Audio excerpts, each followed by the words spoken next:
ఈరోజు cervical cancer గురించి మాట్లాడుకుందాము. హలో అండి, నేను doctor Durga, fertility specialist, 39 fertility centre, Tirupati branch. Cervical cancer అంటే ఏంటి అని అంటే మనకి గర్భాశయ ముఖద్వారంని మనం సర్విక్స్ అని అంటాం అనమాట. సో ఈ సర్విక్స్ రీజియన్లో వచ్చే క్యాన్సర్ని మనం సర్వైకల్ క్యాన్సర్ అని అంటాము. ఇది ఎందుకు వస్తుంది అని అంటే మనకి హ్యూమన్ ప్యాపిలోమా వైరస్, హెచ్పివి అనే వైరస్ ఉంటుందండి. సో ఈ వైరస్ ఇన్ఫెక్ట్ అవ్వడం ద్వారా మనకి సర్వైకల్ క్యాన్సర్ అనేది వస్తుందన్నమాట. సో ఇది ఇండియాలో కొంచెం కామన్గానే ఉంటుంది, ఎక్కువ ఇన్సిడెన్స్. సో ఇది మెయిన్గా ఏంటంటే మల్టిపుల్ సెక్సువల్ పార్ట్నర్స్ ఉన్న వాళ్ళకి కానీ, లేదంటే పూర్ జెనెటల్ హైజీన్ మెయింటైన్ చేయడం వల్ల ఈ సర్వైకల్ క్యాన్సర్ రిస్క్ అనేది ఇండియాలో కొంచెం ఎక్కువగా చూస్తుంటాం అన్నమాట. ఇది సర్వైకల్ క్యాన్సర్ అనేది ఏంటంటే చాలా ఈజీగా ప్రివెంట్ చేయగలిగిన క్యాన్సర్ అండి. మనం ముందే కనుక దీని గురించి జాగ్రత్తలు తీసుకుంటే మనం ఈ సర్వైకల్ క్యాన్సర్ అనేది అసలు చాలా ఎర్లీ స్టేజెస్లోనే మనం డయాగ్నోస్ చేయొచ్చు అనమాట. సో ఈ సర్వైకల్ క్యాన్సర్కి మనకి హెచ్పివి వ్యాక్సిన్ అనేది ఉంటుందన్నమాట. సో ఇప్పుడైతే మనకి ఈవెన్ వ్యాక్సినేషన్ స్కెడ్యూల్లో కూడా ఈ హెచ్పివి వ్యాక్సిన్ అనేది ఉంది. ఈ హెచ్పివి వ్యాక్సిన్ అనేది మనకి ఒక 3 డోసెస్ ఉంటాయన్నమాట. So young girls between below 15 years of 9 to 15 years of age young girls అందరికీ ఈ హెచ్పివి వ్యాక్సిన్ అనేది ఇవ్వడం చాలా బెనిఫిషియల్ అనమాట. సో ఈ హెచ్పివి వ్యాక్సిన్ అనేది ఇచ్చినట్లయితే మనకి future risk of cervical cancer అనేది ప్రివెంట్ చేయొచ్చు అనమాట. అండ్ ఉమెన్, మ్యారేజ్ అయిన ఉమెన్ కూడా మనకి ఒక 21 years తర్వాత నుండి ఈ సర్వైకల్ క్యాన్సర్ ఎర్లీగా డిటెక్ట్ చేయడానికి మనకి ఒక మంచి టెస్ట్ అనేది ఉంటుంది అనమాట, పాప్స్మీర్ అనే టెస్ట్. సో ఈ పాప్స్మీర్ అనే టెస్ట్ మనకి ఎవ్రీ ఉమెన్ ఎవ్రీ 3 yearsకి ఒకసారి పాప్స్మీర్ అనే టెస్ట్ రిపీట్ చేసుకోవాలన్నమాట. ఈ పాప్స్మీర్ అంటే ఏంటి అని అంటే మనం సర్వైకల్ రీజన్ నుంచి చిన్న స్వాబ్ లాంటిది తీసి మనం టెస్ట్కి పంపిస్తామన్నమాట. సో ఇలా రెగ్యులర్గా స్క్రీనింగ్ చేసుకోవడం ద్వారా మనం before cervical cancer changes begin అయ్యే 10 years బిఫోరే మనం దాన్ని ఎర్లీ స్టేజెస్లోనే డయాగ్నోస్ చేసి ట్రీట్ చేయొచ్చు అనమాట. సో ఇఫ్ పాసిబుల్ ఎర్లీ ఏజ్లో కానీ ఈ హెచ్పివి వ్యాక్సిన్ అనేది తీసుకోవచ్చు. ఈ హెచ్పివి వ్యాక్సిన్ అనేది నాట్ ఓన్లీ యంగ్ గర్ల్స్ అనమాట, మనకి 15 to 45 years ఉన్న ఉమెన్ ఎవరైనా కూడా ఈ హెచ్పివి వ్యాక్సిన్ అనేది తీసుకోవచ్చు, ఈవెన్ పోస్ట్ మ్యారేజ్ కూడా. But before first sexual intercourse కనుక ఈ వ్యాక్సిన్ తీసుకున్నట్లయితే ఇట్ ఈస్ మోర్ ఎఫికేషియస్ అనమాట. సో ఈ సర్వైకల్ క్యాన్సర్ ఏదైనా సిమ్టమ్స్ ద్వారా గుర్తించవచ్చా అని అంటే యాజ్ సర్వైకల్ క్యాన్సర్కి సిమ్టమ్స్ ఏమి ఉండవు.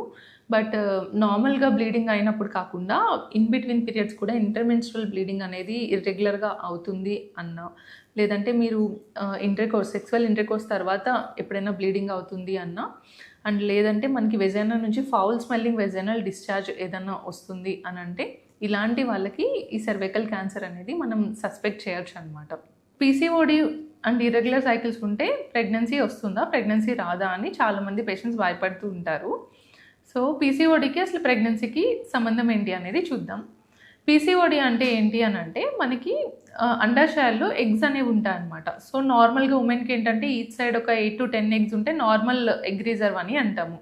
అట్లా కాకుండా మనకి అండాశయాల్లో more than 20 eggs each side ఉండడము, బాడీలో హార్మోనల్ ఇంబ్యాలెన్స్ అనేది ఉండడం, ఇర్రెగ్యులర్ పీరియడ్స్ రావడం, ఇలాంటి సిమ్టమ్స్ అన్నీ ఉంటే మనం పీసీఓడి అంటే పాలిసిస్టిక్ ఒవేరియన్ డిసీజ్ అని అంటాం అనమాట.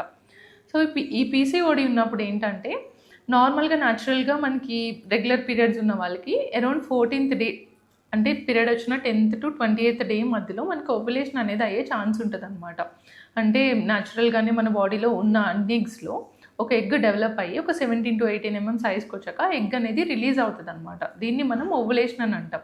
సో ఈ ఓవ్యులేషన్ అయ్యి ఎగ్ రిలీజ్ అయితేనే మనకి ఆ ఎగ్ స్పర్మ్తో కలిసి ఫర్టిలైజ్ అయ్యి మనకి బేబీ అనేది ఫామ్ అవుతుంది అనమాట.